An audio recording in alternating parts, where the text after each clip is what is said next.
Welcome back to the Way Cool Cooking School. Chef Mary here for part 2 of cinnamon rolls. So our fall baking kit featured caramel apple cinnamon rolls, cinnamon sugar donuts, and apple hand pies. An Applicious kit for sure.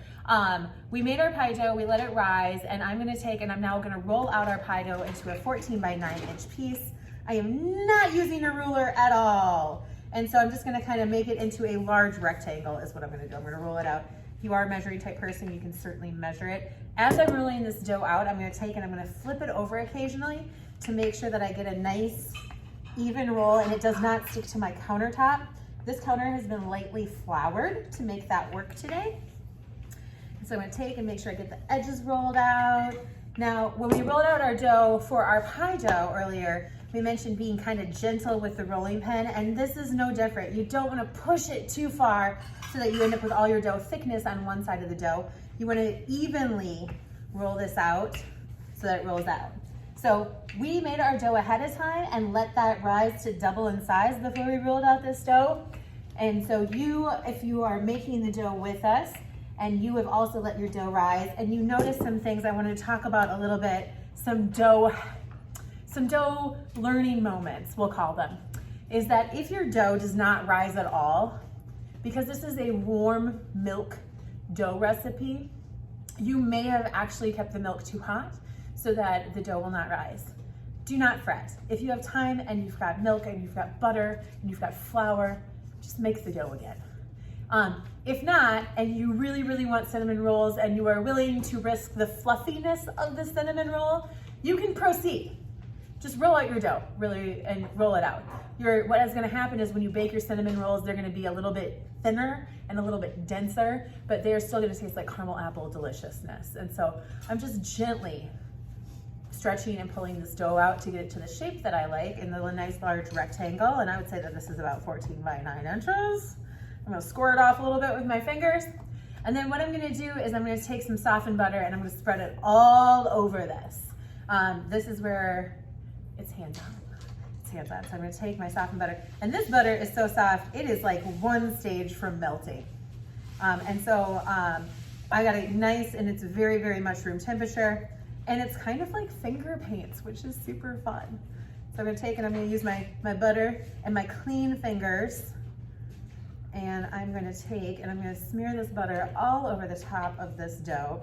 This butter is gonna create the layers inside of the dough when we roll them up to bake and steam and keep the dough nice and moist in there. And it's also gonna act like the glue for all of our other delicious flavors that are going to go in here.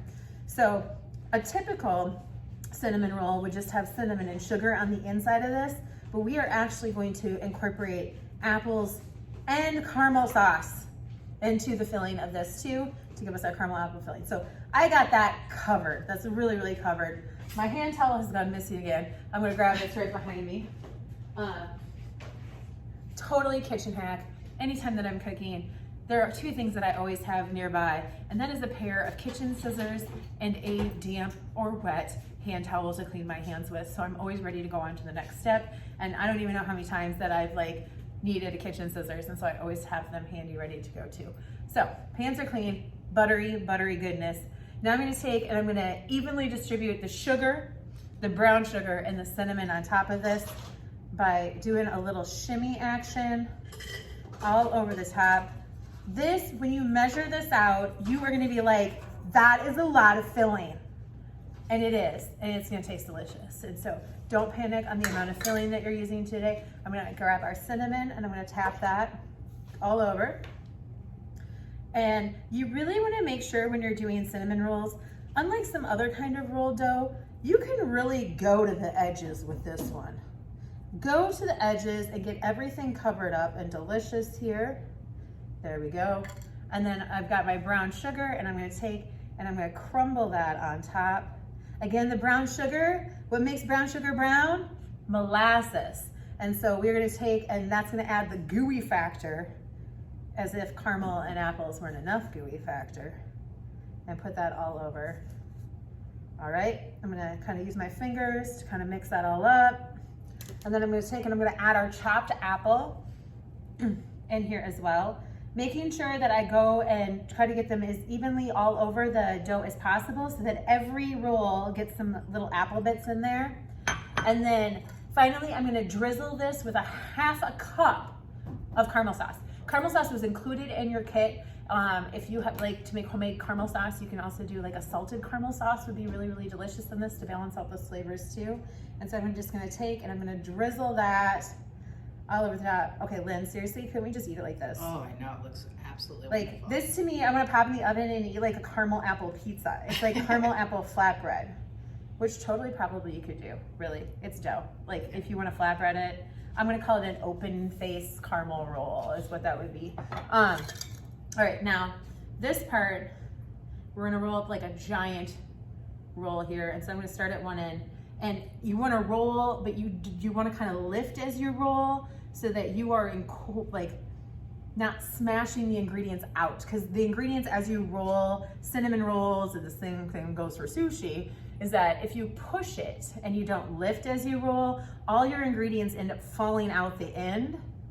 And so I've got a nice log here of cinnamon roll. And then what I'm gonna do is I'm gonna kind of pinch the ends here so that as I cut this, they do not squeeze. And then I'm gonna use my fingers and kind of lengthen this tube so I can kind of eyeball where I want my 12 cinnamon rolls to be cut. All right, and then I'm gonna grab my towel again, clean my fingers off. There's some caramel on the counter here that I might just eat with a spoon later because it looks really, really good. Now, I'm gonna use this tool called a bench knife. It's just a piece of metal that's used in the kitchen. It's great for cleaning off countertops. It's also really great for cutting dough, and that's why it's called a dough cutter or a bench knife, because you use it on your bench when you're cutting. And we're gonna cut this into 12 pieces. So I'm gonna start in the center and eyeball where the center is and give it a little chop. If you do not have one of these at home, this is what I recommend. Grab the biggest knife in your knife drawer because it's gonna allow you to do that same movement with the big thick part of the blade that this is going to do. And then I'm gonna take and I'm gonna divide each half of these into thirds, and then I'm gonna divide them into 6. So I'm gonna take and I'm gonna press straight down, big chef knife. I'm gonna do that again and again and again. And then when you lift these out, the more rolls that you rolled your roll, the more coils you're gonna have in your cinnamon roll. And then these we're gonna place into a panned baking tin. You know what I was thinking, Mary, because it looks like you didn't use all your butter that you had out. You could also use that to kind of grease your pan. Oh yeah, if you have extra softened butter, there's never too many butters when it comes to cinnamon rolls. So use that and smear that all over your pan. We're just gonna take and I'm gonna finish cutting these up. I'm gonna line them up in the pan. We're gonna bake them at 350 degrees. Now cinnamon rolls take a little bit longer to bake, but it's about 20 minutes for these caramel rolls to bake. And then when they come out of the oven, when everything is all done and they've risen and they're in the oven, then you're gonna take that other half of your caramel jar, the other half a cup of caramel, and we're gonna drizzle that all the way on top. And then you can certainly, if you have them at home, you can add your own toppings if you want. I really, really, really love hazelnuts. And so I would put some chopped up hazelnuts on there. You can put walnuts on there, pecans or pecans, depending on where you grew up.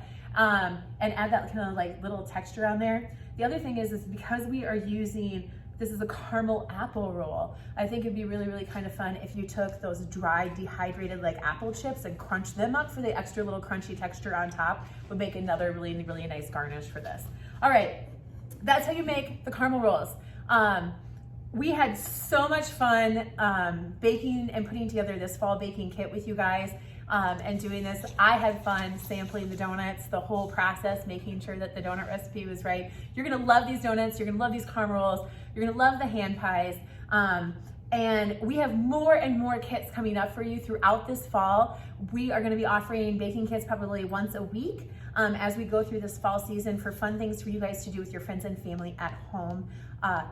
Thank you so much for all your support over the last couple months in the summer. And we could not be more grateful that we are still here and open to do birthday parties and team building events with all of our Way Cool friends and family, and that includes all of you. So thank you. Thank you. From me, thank you from Lynn. She's gonna peek in here. There's Lynn's hand. And keep tuned to our Facebook and Instagram and website for all the cool stuff that we do. All right, have a great, fabulous rest of your week or weekend, depending on when you're making this kit. And we can't wait to see you again soon. Bon appetit.